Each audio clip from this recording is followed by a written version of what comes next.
Today saw the arrival of a stunning new sports coupe concept from Infiniti just before the North American International Auto Show opens in Detroit. The two-door Q60 concept.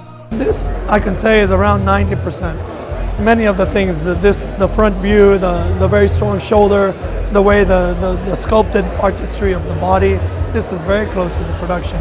Infiniti continues to broaden its lineup to cover the spectrum from smaller premium vehicles, namely the Q30, to full-size cars such as the Q70L.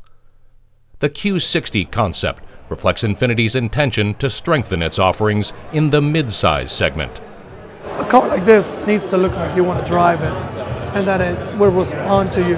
So the rear view, we intentionally tapered all the forms towards the middle, like 20 feet behind the car. And then the rear fenders stick out like a cat's kind of rear legs. So really a sense that it's going to pounce.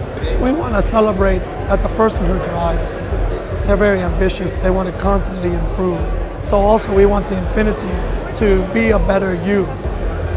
So when you are in there, you are better than anything. You feel better than anything. So just simply this kind of car looks rare, looks designed for you, is a better you. This is a sports car with a powerful road presence designed to fuse with top-notch performance.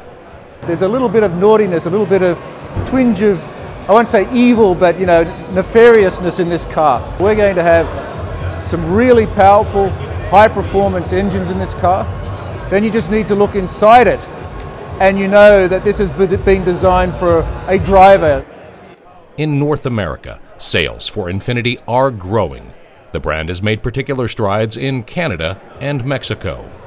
Now every manufacturer, all the great brands, have a legacy vehicle. This is our legacy car, and the car you see over my shoulder here, the new Q60, is the continuation of that legacy. And it's really important because it's going to be a brand halo, and it's going to make a really strong statement about what Infiniti is and where Infiniti is going to go in the future.